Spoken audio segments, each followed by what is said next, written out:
মহাভারতের কথা গাহে ভাগ্যবান, যে শোনে যে মানে সেই পুণ্যবান। আমরা অনেকেই মহাভারতের কথা শ্রবণ ও বর্ণনা করলেও তার কুরুক্ষেত্রের যুদ্ধ পর্যন্তই সীমাবদ্ধ থাকে।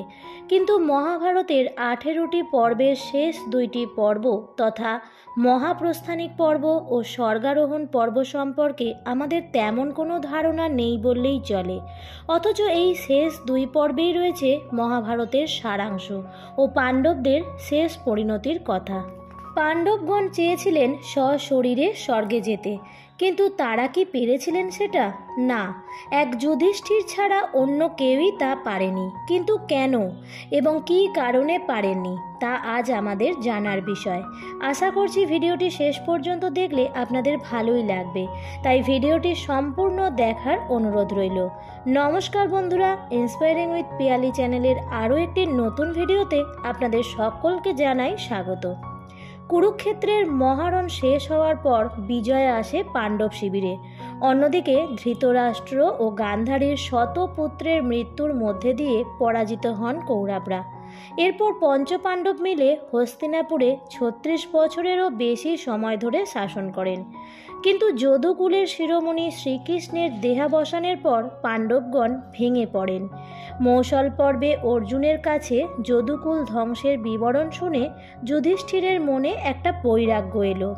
অর্জুনেরও কৃষ্ণের বিরহে কষ্ট এবং মর্মান্তিক যাতনা হলো। যুধিষ্ঠির বললেন, কাল আমাকে আকর্ষণ করছে, আমি আর সংসারে থাকবো না। অর্জুন, ভীম, নকুল, সহদেব ও দ্রৌপদীরও মনে একই রকম বৈকল্য ও ঔদাসীন্যের উদয় হলো। সকলেই সংসার ছেড়ে যেতে চাইলেন। তখন পাণ্ডবগণ মহসীন কৃষ্ণদ্বৈপায়ন বেদব্যাসের মুখোমুখি হন। ঋষি বেদব্যাস অর্জুন ও তার ভাইদের রাজ্য ত্যাগ করে প্রস্থান করতে বলেন, কারণ তারা যে উদ্দেশ্যে পৃথিবীতে এসেছিলেন তা পূর্ণ হয়েছে। তিনি পাণ্ডবদেরকে সিংহাসন ত্যাগ করে বানপ্রস্থের পথ অবলম্বন করার পরামর্শ দেন। বানপ্রস্থ হচ্ছে সাংসারিক বন্ধন থেকে মুক্ত হয়ে আধ্যাত্মিক পথে অগ্রসর হওয়ার বৈদিক প্রক্রিয়া। যজ্ঞ করে, অগ্নিকৃত্য শেষ করে, ব্রাহ্মণ ভোজন করিয়ে সব সম্পত্তি ব্রাহ্মণদের দান করে বনবাসীর বেশ ধারণ করে তারা পরিব্রাজ্য নিলেন। এই সময় অভিমন্যু পুত্র পরীক্ষিত ছিলেন নাবালক। তার শিক্ষার ভার কৃপাচার্যকে দিয়ে যুধিষ্ঠির বললেন, এর পুত্র রাজা হবেন। ততদিন ধৃতরাষ্ট্রের ঔরসজাত সন্তান যুযুৎসুকে রাজত্ব করতে বললেন তিনি। এরপর সকলে সমবেত প্রজাদের নিষেধ ও রোদন উপেক্ষা করে বেরিয়ে পড়লেন। এ সময় একটি কুকুরও পথ থেকে তাদের সঙ্গ নিল। তারা বহু দেশ ঘুরে লোহিত সাগরের তীরে উপস্থিত হলেন। অর্জুন আসক্তিবশত গান্ডীব ধনু ও অক্ষয়তুন যুগল সঙ্গে করে নিয়ে এসেছিলেন। এতে অগ্নিমূর্তিমান হয়ে সেগুলো বরুণদেবকে ফেরত দিতে বললেন। অর্জুন তাই ধনু ও তুনো লৌহিত্য সাগরের জলে নিক্ষেপ করলেন। পৃথিবী প্রদক্ষিণের ইচ্ছায় তারা প্রথমে দক্ষিণে গেলেন। এরপর লবণ সমুদ্রের উত্তর তীর দিয়ে পশ্চিম দিক দিয়ে সাগর প্লাবিত দ্বারকা নগরী দেখে উত্তর দিকে চললেন। পাণ্ডবগণ বালুকার্ণব ও মেরু পর্বত দর্শন করে যোগযুক্ত হয়ে দ্রুত চলতে লাগলেন। পাণ্ডবরা বিশ্বাস করতেন যে তারা ছিলেন আদর্শ শাসক, সত্যের ধারক, ধর্মযোদ্ধা, পিতামাতার আদর্শ সন্তান, নিষ্ঠার সাথে ধর্মের পথ অনুসরণকারী এবং তাদের উপর অর্পিত দায়িত্বের যথাযথভাবে পালনকারী। তাই তারা সশরীরে স্বর্গে যেতে পারবেন, এমন ধারণা তাদের মনে স্থান পেয়েছিল দৃঢ়ভাবে। কিন্তু মেরু পর্বত আরোহণ করার সময় সহসা দ্রৌপদী যোগভ্রষ্টা হয়ে ভূপতিত হন। দ্রৌপদীর এহেন হঠাৎ দেহাবসানের ফলে পাণ্ডবগণ অত্যন্ত হতাশ হয়ে পড়লেন। যেহেতু পঞ্চপাণ্ডবের মধ্যে যুধিষ্ঠির জ্ঞান ও ধর্মের প্রতিভু ছিলেন, তাই ভগ্ন হৃদয় ভীম যুধিষ্ঠিরের কাছে প্রশ্ন করেছিলেন, দ্রৌপদীর এহেন অন্তর্ধানের কারণ কি? যুধিষ্ঠির উত্তর দিয়েছিলেন, দ্রৌপদী পঞ্চপাণ্ডবের স্ত্রী হওয়ার সুবাদে সবাইকে সমান প্রেম প্রদান করার কথা ছিল, কিন্তু তিনি মনে মনে অর্জুনের প্রতি বিশেষভাবে অনুরক্ত ছিলেন এবং অর্জুনের প্রতি তার ভালোবাসা ছিল অন্য সবার থেকে আলাদা এবং বেশি। এই কারণে তিনি সশরীরে স্বর্গে যাওয়ার জন্য উপযুক্ত নন।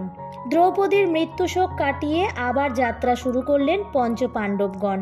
কিন্তু আবার বিপত্তি। এবার কনিষ্ঠ পাণ্ডব সহদেব মাটিতে পড়ে গেলেন এবং দেহত্যাগ করলেন। ভীম আবারও প্রশ্ন করলেন তাদের জ্যেষ্ঠ ভ্রাতা যুধিষ্ঠিরকে, সহদেবের মৃত্যুর কারণ কি? উত্তরে যুধিষ্ঠির বলেন, সহদেব ভাবতেন তার চেয়ে বিজ্ঞ আর কেউ নেই।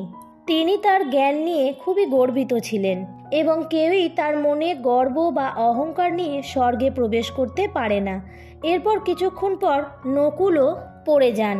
ভীমের প্রশ্নে আবারও উত্তর দিলেন ধর্মপুত্র যুধিষ্ঠির। বললেন নকুল তার রূপ নিয়ে খুবই গর্ব করতেন।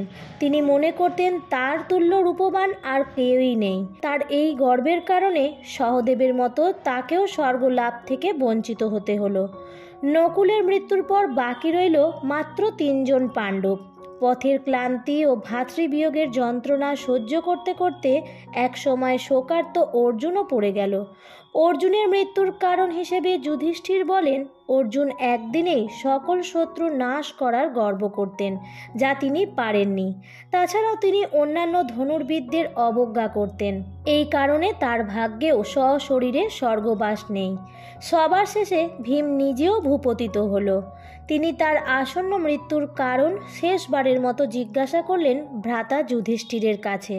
যুধিষ্ঠির উত্তর দিলেন, ভীম, তুমি অত্যন্ত ভোজন করতে এবং ভোজনের সময় শুধুমাত্র নিজের ক্ষুধা নিবৃত্তির কথাই ভাবতে, অন্য কারো ক্ষুধা তোমার কখনোই দৃষ্টিগোচর হয়নি। এছাড়াও তুমি অন্যের বল না জেনেই নিজ বলের গর্ব করতে। নিজে অধিক বলশালী হওয়া সত্ত্বেও অন্যের সামর্থ্যকে সম্মান করা আমাদের কর্তব্য। এইভাবে 4 পাণ্ডব ও দ্রৌপদীর দেহাবসানের পর যুধিষ্ঠির একাই এগিয়ে চললেন। তার সঙ্গে চলল সেই কুকুরটিও।